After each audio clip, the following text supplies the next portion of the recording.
Como una forma de contribuir a la sana práctica de los deportes, resaltando su protección jurídica, presentamos Deporte al Derecho. Los temas que conciernen a la actualidad de los acontecimientos deportivos cobijados por la Constitución y las leyes. Deporte al Derecho. Una presentación de La Voz del Derecho.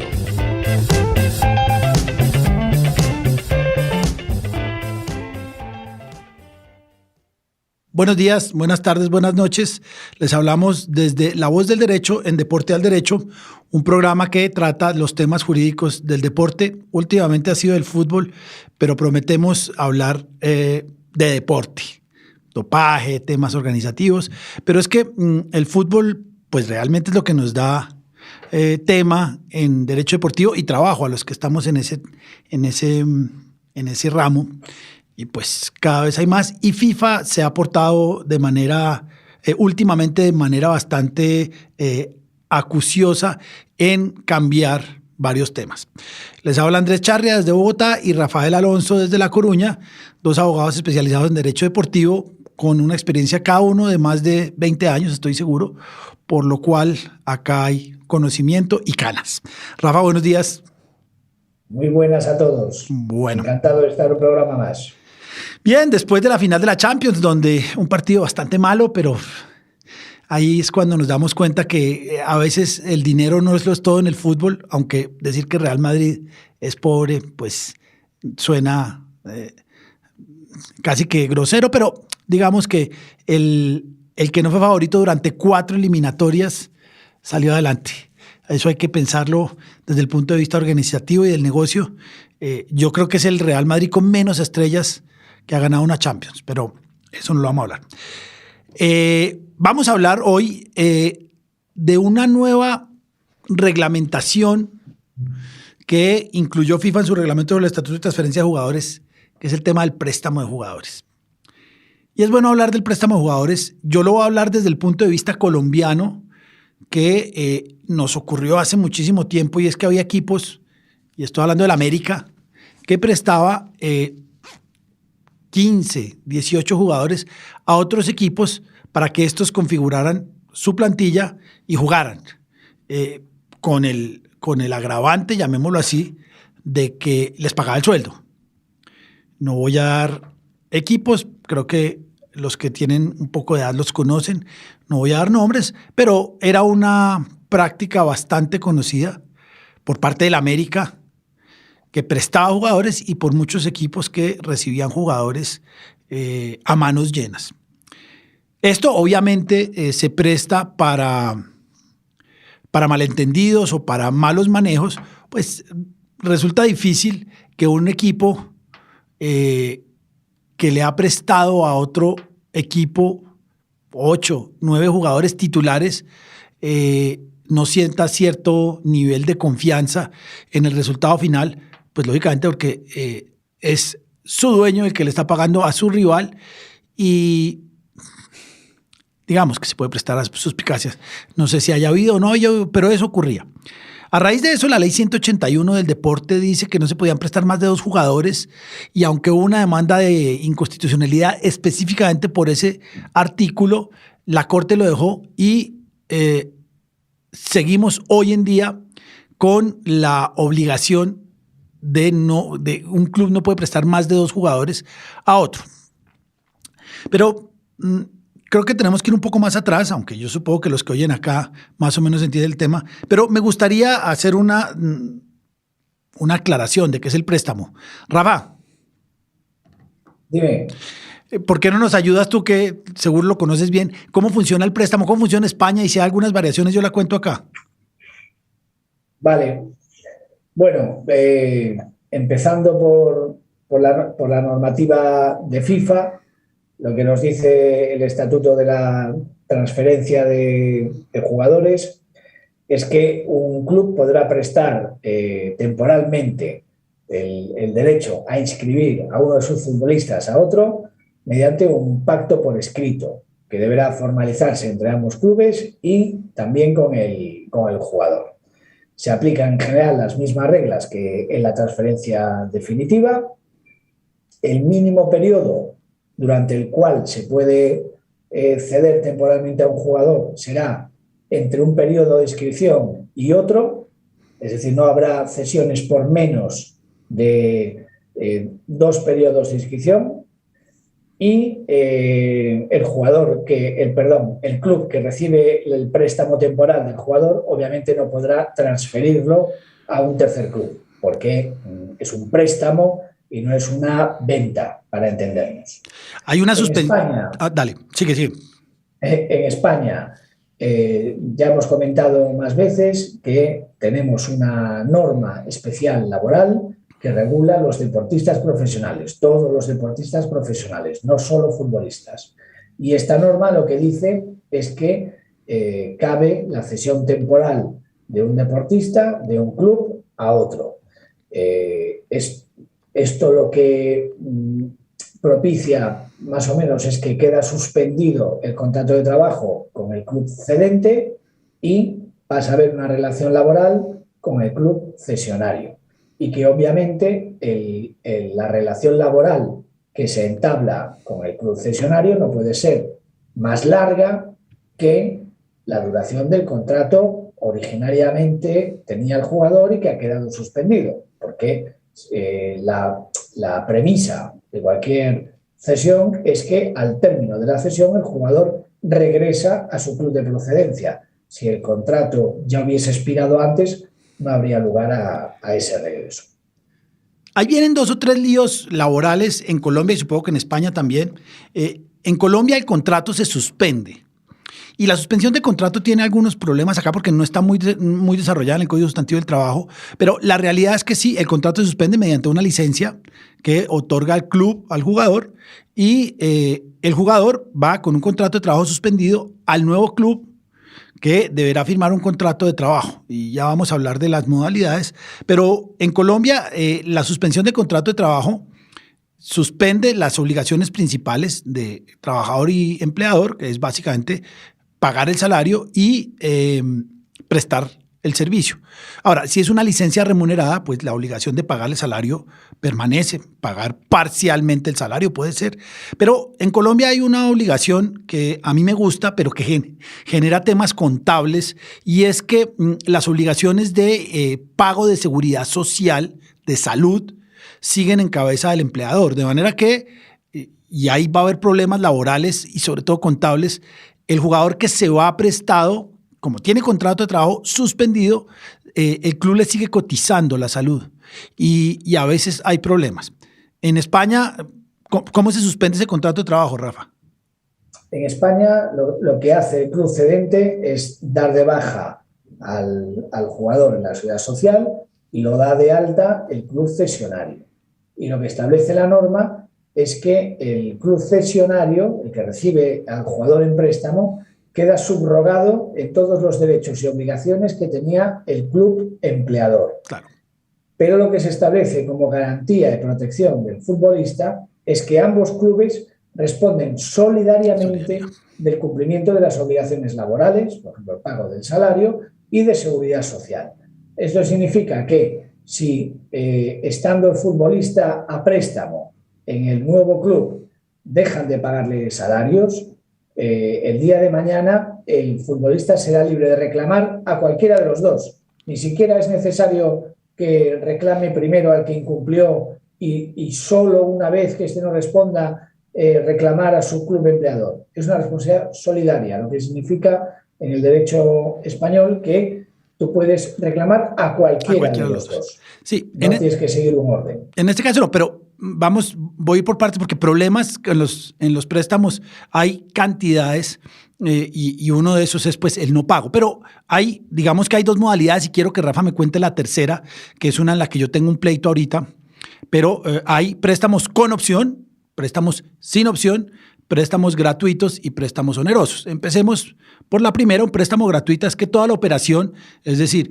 el antiguo equipo, como habla FIFA, cede el jugador, que así se hablaba antes en FIFA, se cedía al jugador, cede el jugador juega en el segundo equipo, en el nuevo equipo, y se devuelve después de terminado el préstamo al antiguo equipo, sin que haya de por medio pago de suma alguna.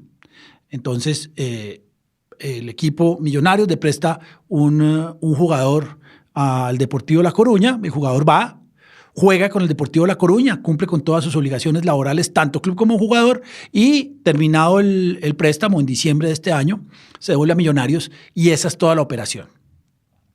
Contrario sensu, sí es un préstamo oneroso, quiere decir que el jugador va a La Coruña paga una suma de dinero a Millonarios por ese préstamo, que lo paga básicamente para hacer la operación y el contrato de préstamo y el contrato de trabajo se desarrolla igual.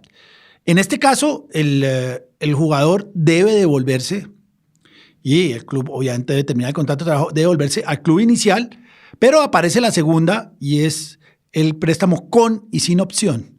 Y yo me detengo un poco en la opción porque para mí y para la Real Academia opción es la posibilidad que tiene una de las partes de escoger. Y por lo tanto, y ahí va mi pregunta, Rafa, en 2 minutos, es no puede haber opciones obligatorias porque la opción por naturaleza no es obligatoria, es una posibilidad que tiene el nuevo equipo de escoger si quiere o no quiere quedarse con el jugador. Entonces, si el préstamo es con opción, el nuevo club puede quedarse definitivamente con el jugador, entonces el contrato inicial se termina y se tendrá que prorrogar el segundo contrato mediante el pago de una suma de dinero en determinado periodo, en el determinado momento. Puede ser un periodo de tiempo, un mes o un día. Entonces, siguiendo con nuestro ejemplo de Millonarios y el Deportivo La Coruña, Millonarios le presta un jugador al Deportivo La Coruña con opción de 2 millones de euros a ejercerse en diciembre del 2022. De manera que si La Coruña paga esos 2 millones de euros, el jugador termina el contrato de trabajo por el pago de esta opción con Millonarios y La Coruña pues deberá o podrá prorrogar el contrato inicialmente pactado. Pero aparece una y me dicen que es por un tema de fair play financiero, Rafa, una figura que a mí me parece exótica y es la opción obligatoria. Y me dicen que se utiliza mucho en España para eludir el fair play financiero. Y me gustaría, si sabes, que me expliques de qué se trata. Yo, la verdad, nunca he visto un contrato de opción obligatoria porque sería algo contra natura. Es un helado caliente. Claro. Es decir, la opción se caracteriza porque llegado una determinada fecha, un determinado periodo que ya se deja pactado al inicio en el contrato de cesión temporal, se le abre al club cesionario la posibilidad de adquirir la transferencia definitiva de los derechos federativos y económicos de ese futbolista. Y para ello ya se deja predeterminado cuál va a ser el precio, la forma y periodos de pago, etcétera, etcétera.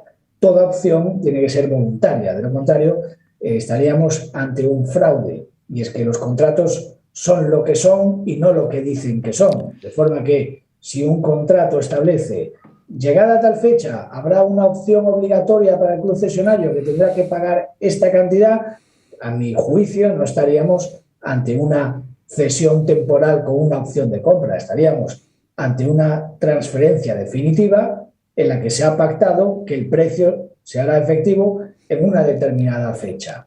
Pero no sería una cesión temporal. Para mí sería una cesión definitiva desde el principio, simplemente con el pacto de pagar el precio en un momento posterior. Con un pago diferido, yo digo lo mismo. Tengo entendido que se hace así es para eludir un poco el fair play financiero y decir que no se ha adquirido un jugador de manera definitiva, sino que se ha tomado en préstamo y así puedes eludir un control durante un año y después podrás, el nuevo club que quería comprar el jugador, simplemente ejerce la opción que seguramente estaba contablemente no como una adquisición definitiva, sino como una adquisición temporal y seguramente temporalmente puede eludir el fair play financiero. Pero la realidad es que cuando se habla de préstamo con opción obligatoria, para mí, más que fraude, lo que están es tratando de ocultar un negocio con el nombre de otro negocio, es una venta definitiva una venta definitiva con un pago diferido en el tiempo, que es perfectamente válido. De hecho, se hace mucho. Uno ve los clubes latinoamericanos en su afán de recibir dinero, hacen transferencias con pagos a 6 meses, a 1 año, en el entendido de que los clubes cumplen y no va a haber nada. Le daría igual al club que va a comprar decir, bueno, si usted lo tiene, si usted lo necesita, yo firmo un convenio de préstamo con opción definitiva, que es lo que quiero. Quiero quedarme con el jugador y usted verá qué hace desde el punto de vista contable. Pero digamos que esas son las modalidades y empiezan los problemas. Y acá es donde a mí me gusta, sobre todo cuando doy clase, los exámenes del préstamo son complicados porque ocurren muchas cosas y Rafa ya nos dijo. ¿Qué pasa si el club que recibe al jugador en préstamo no paga? O incumple con alguna de las obligaciones del contrato, no le inscribe en seguridad social, no le paga bien, no le paga a tiempo, no le da los instrumentos, las herramientas o los instrumentos de trabajo o cualquier cosa de estas. Yo tengo una idea y lo digo es si el jugador está en libertad de terminar el contrato de trabajo con el segundo club, con el nuevo club, y puede, y así creo yo, y lo he ganado 1 o 2 veces, y puede dar por terminado inclusive el contrato de trabajo el contrato que está suspendido y queda libre. No es muy, llamémoslo, no es muy decente, pero me parece que, y también ahí tengo dudas que tenemos que hablar de los TPIs, pero me parece que el antiguo club debería estar pendiente de que a su jugador, porque es un jugador que todavía, el derecho de inscripción todavía pertenece al club que lo presta, debería estar pendiente. Y ahí viene FIFA nuevamente que va a empezar a regular, pero en España hay alguna reglamentación al respecto. Es decir, si el nuevo club no le paga, ya dijiste, puede reclamar. Y eso acá también. Pero el jugador se puede ir. No tengo conocimiento de que exista esa posibilidad, porque claro, eso sería un precedente muy peligroso. Eso haría que la mayoría de clubes no querrían ceder a sus grandes talentos jóvenes. Claro. Porque dice, a ver si el club al que lo mando va a incumplir y este chico se me puede ir de manera gratuita por el incumplimiento de un tercero. Entonces, eso sería un precedente muy peligroso y los clubes serían reacios a prestar a sus futuras estrellas si esto se pudiera llegar a dar. Claro, lo que pasa, Rafa, es que a mí me pasó fue que el nuevo club incumple. El jugador vuelve a su antiguo club, que tenía un salario mucho más alto, y obviamente están cerrados los periodos de inscripciones, y el club le dice, pues, señor, acá no lo podemos recibir. Y le dice, pues, pero páguenme el salario. No, porque es que el salario se lo tiene que pagar el club al que le prestamos, y el jugador quedaba 3 o 4 meses en el aire. En ese momento determinó. Pero fíjate que FIFA indica que el club, y por eso cuando ocurre esto, y ya vamos a hablar de un reglamento, FIFA dice que el club lo debe recibir. No es una potestad, sino una obligación. Obviamente, si no lo recibe, que fue el caso que me tocó a mí, pues el jugador da por terminado los 2 contratos de trabajo. Pero dice FIFA, y ya voy para allá, que el club debe recibir al jugador. Existen... Claro. Ahí es lo que tú dices. Ahí habría también un incumplimiento del club empleador original, porque él tiene el deber de pagar el salario si no lo hace el concesionario. Pero hasta ahora lo dice FIFA, porque antes pasaba y a mí me pasó, que el jugador se quedó, porque le dicen, no puede buscar club, pues porque está cerrado el periodo de inscripciones. No le voy a pagar yo porque el contrato está suspendido. Y el otro club tampoco le va a pagar porque ya lo despidió, no le pagó, o el jugador terminó el contrato de trabajo y quedaba 3, 4, 5 meses sin recibir salario. Entonces, existen muchos problemas cuando se usa el uso de la opción, cuando se hace uso de la opción. ¿Qué pasa si el jugador se lesiona en el préstamo? Y en Colombia hay una situación adicional, es que hay una estabilidad laboral reforzada, es un tema de corte constitucional. Pero, ¿qué pasa cuando yo presto un jugador, yo club A, presto un jugador y se me lesiona en el club B? Ahí... obviamente en Colombia, como el club tenía que seguir cotizando seguridad social, pero aparecen accidentes de trabajo que no sabe quién lo va a cumplir, si una entidad provisional en el antiguo club o en el nuevo club.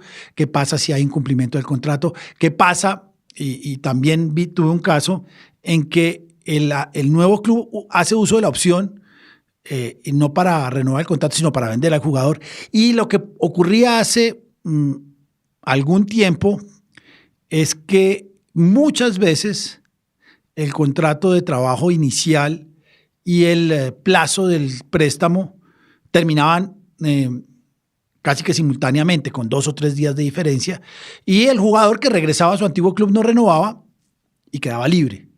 Se entendía acá, y ya quedó resuelto, que el contrato se prorrogaba por la misma duración del préstamo. Es decir, que si yo tenía un contrato de trabajo a 3 años, prestaba al jugador 1 año, del año 2 al año 3, entendían los clubes, sobre todo, que una vez llegaba el jugador después del préstamo, el contrato se había prorrogado 1 año. Esto no es así. En España... Tampoco. Es decir... Obviamente, eso sería una prórroga del contrato. No. El contrato tiene su duración y si tú decides prestarlo a un tercero, pues estás consumiendo parte de esa duración, obviamente. No hay prórrogas para incrementarse a posteriori. No hay prórrogas automáticas y tácitas. Pero se hacía. Entonces, lo que es claro es que un club que va a prestar a un jugador tiene que hacer varios ejercicios. Uno, y ya viene FIFA, hay que hacer un convenio deportivo que lo firma el jugador. Y eso es importante, porque el jugador a veces dice, no, es que yo no sabía cómo era mi préstamo, pero lo firmé. Y ahí los jugadores o los agentes tienen que ser más cuidadosos. Es un convenio deportivo y obviamente el antiguo club tendrá que, antes de prestarlo, creo yo, y es lo que yo sugiero a mis clientes, es que antes de prestarlo, primero le pregunten al jugador, lógicamente, y segundo, renueven el contrato para que éste continúe después de que el jugador llega. Si no, no tiene sentido. Y acá, uno de los grandes casos que hablamos acá fue el de Uribe, que no renovó, el préstamo terminaba más o menos al tiempo y pasó lo que ocurrió, que acabó en el Tribunal Federal Suizo.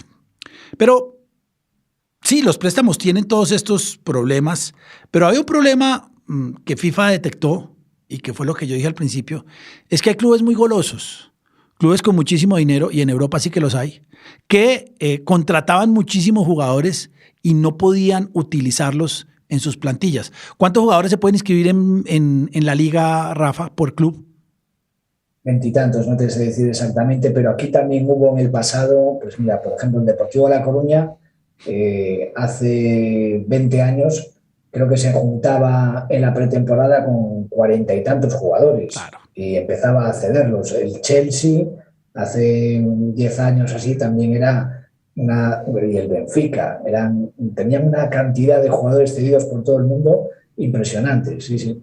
Claro, acá son 25 y creo que si están en torneos internacionales pueden inscribir 2 más, pero no son muchos. Y 25, aunque para mí es una cifra adecuada, no son muchos. Es decir, un equipo titular y un equipo suplente son 22, más un arquero suplente que siempre hay que tener, son 23, y les quedan 2 jugadores comodines, llamémoslos así, pero son 25, y eso ocurría. Yo sabía del Chelsea, sabía 2 clubes italianos medianos, creo que Udinese prestaba mucho, no sabía el Deportivo de La Coruña, aunque sí sabía que tenía muchísimos jugadores, y Benfica y los portugueses son clubes compradores que adquieren muchísimos jugadores que muchas veces ni van a llegar a jugar nunca en el equipo titular, pero que son, repito, son equipos golosos que hacen que contraten. ¿Y qué jugador no va a querer ir a jugar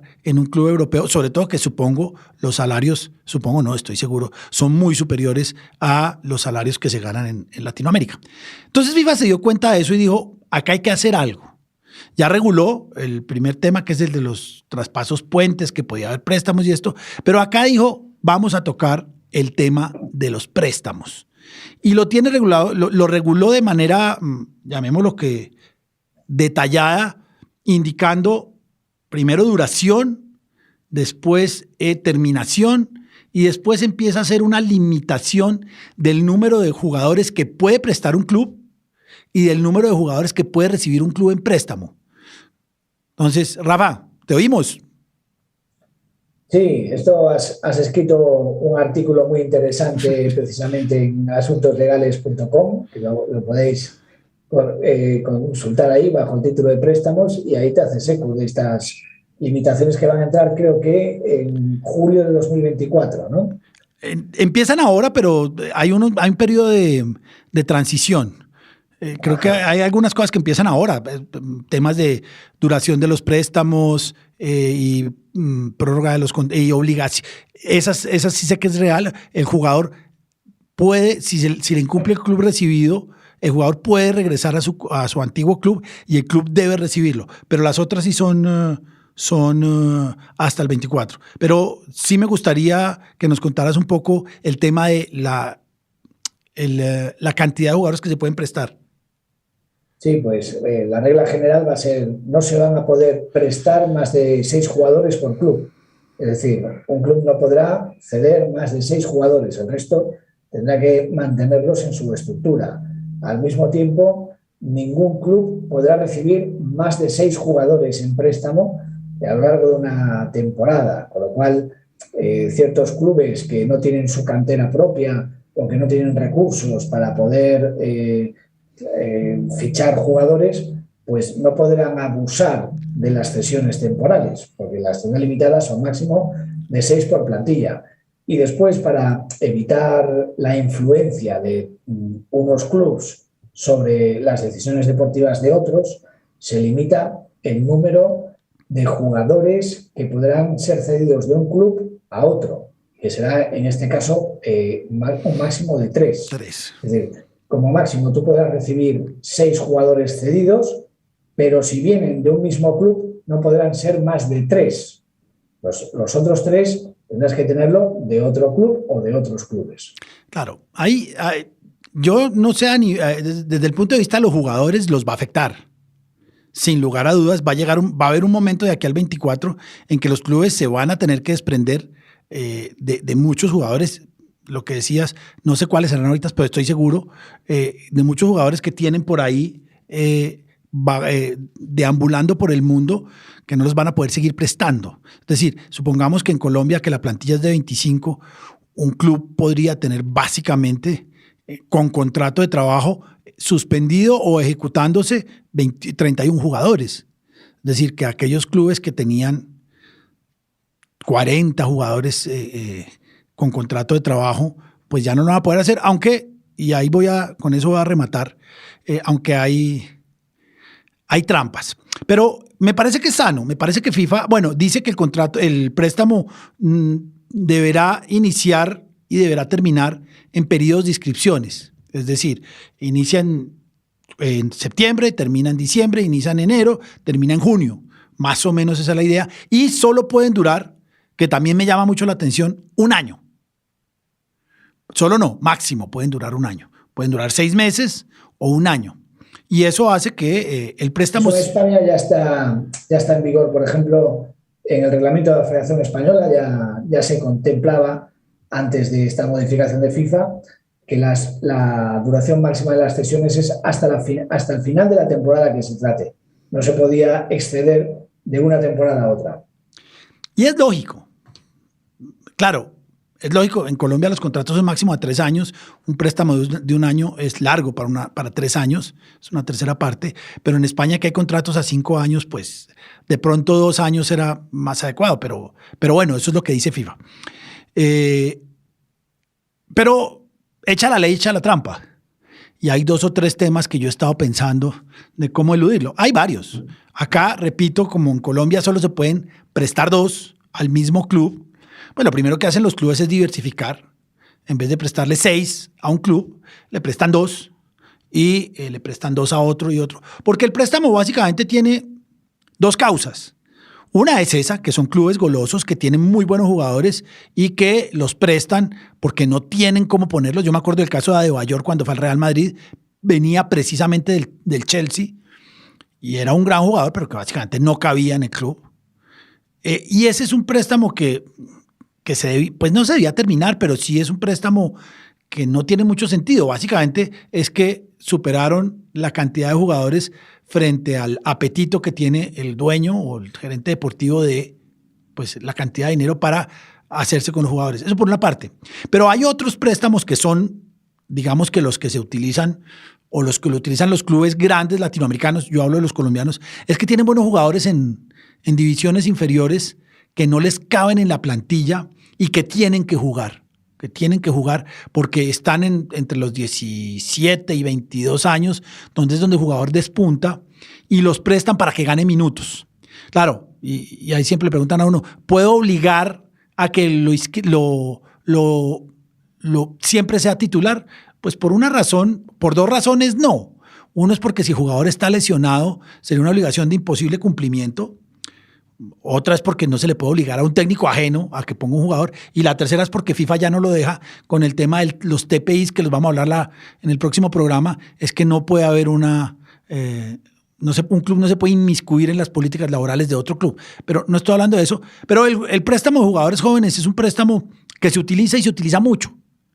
En el sentido de que hay jugadores buenos. Yo me acuerdo del Cucho Hernández, que creo que lo firmó el Granada, pero en ese caso no era que no lo pudiera poner a jugar en España, sino que no era mayor de edad, tenía menos de 18 años, y le tocó jugar básicamente para cumplir los 18 años en el América. Pero pues hay muchos jugadores que están allí para hacer minutos. Pero volviendo a las trampas, entonces en Colombia hay 2 o 3 formas de eludir esa prohibición de 2 jugadores por equipo, que ahora será por FIFA de 3. Una es... la primera es llamémoslo la reglamentaria, es prestar solo 2.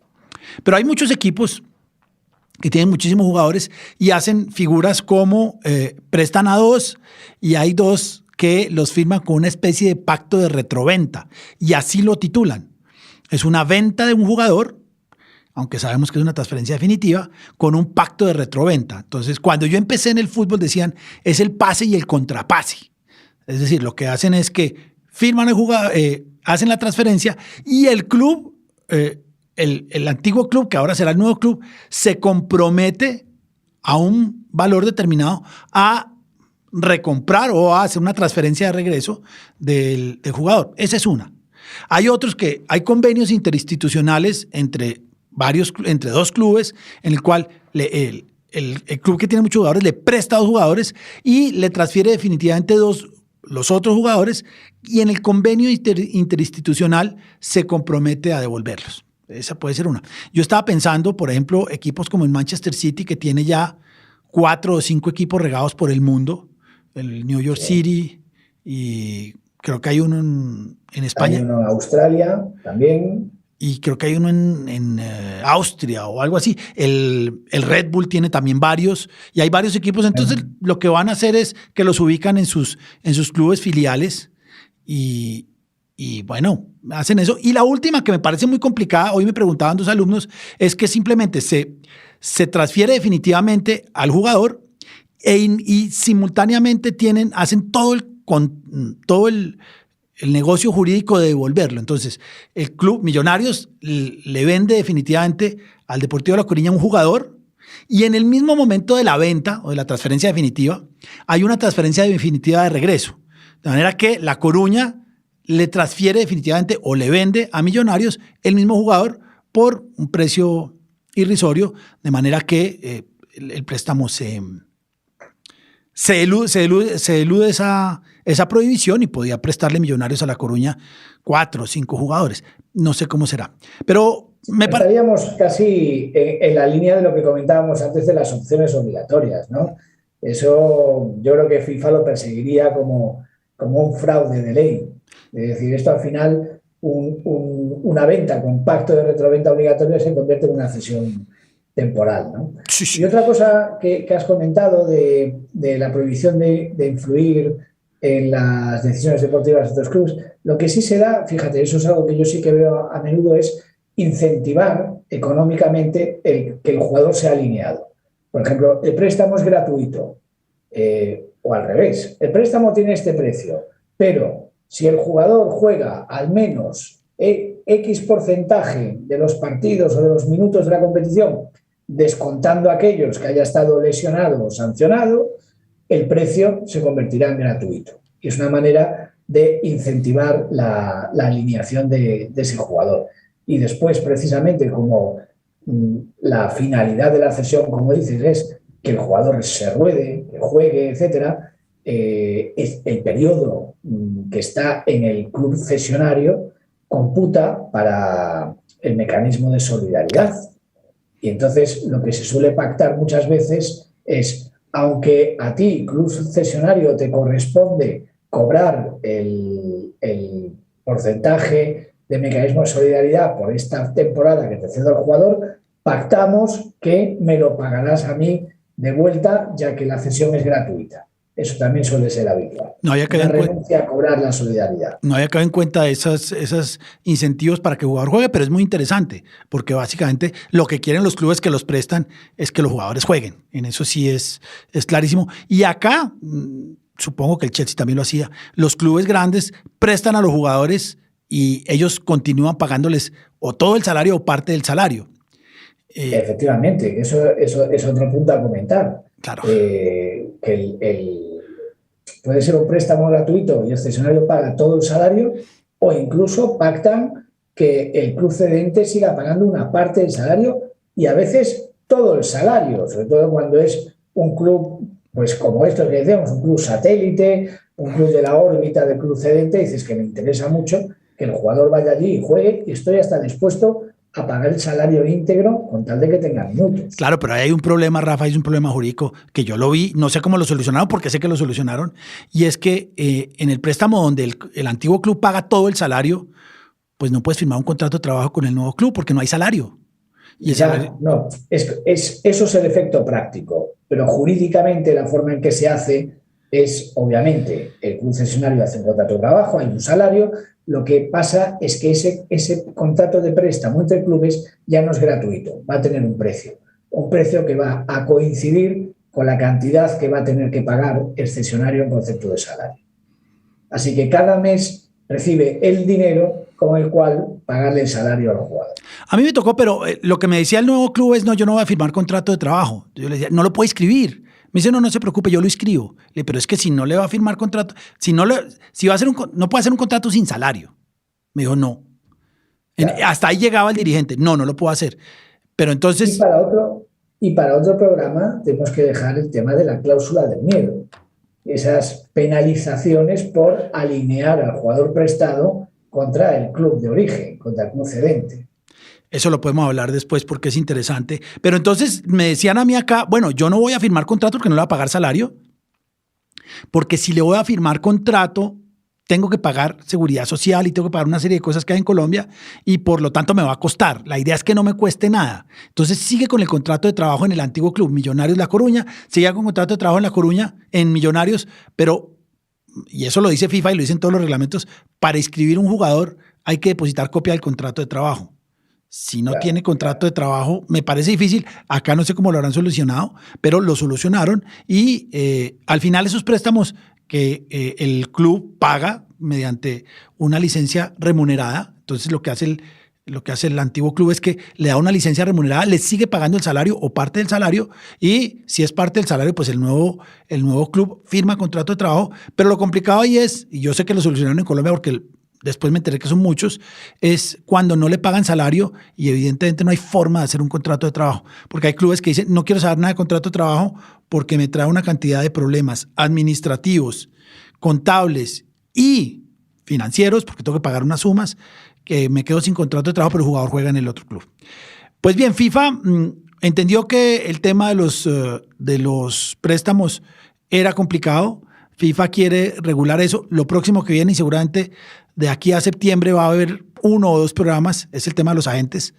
A pesar de que ya murió Mino Raiola, era uno de los que más dolor de cabeza con Jorge Méndez le produce a FIFA por las comisiones astronómicas que cobran. A mí no me parece mal, pero aparte de que me da un poco de envidia, no me parece mal que cobren mucho. Esa es una realidad. Ellos son, cuando alguien ha intentado mover jugadores, yo creo que lo que se gana en estos tipos es mucho, pero es bien trabajado. Eso lo vamos a tocar después. La realidad es que FIFA entró a conocer de los préstamos.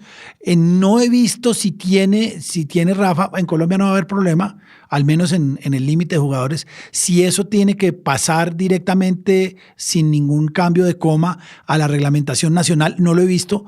Lo podríamos ver y comentar el próximo programa, o si tú lo sabes. En principio, esto regiría para los préstamos que involucran a dos federaciones nacionales. Sí, préstamos internacionales. Préstamos de jugadores del Chelsea al Atlético de Madrid, etcétera. Pero no, yo no he visto tampoco, lo investigaremos, si hay una obligación de trasladar esto a la reglamentación propia de cada federación nacional. Yo me huelo que no la habrá.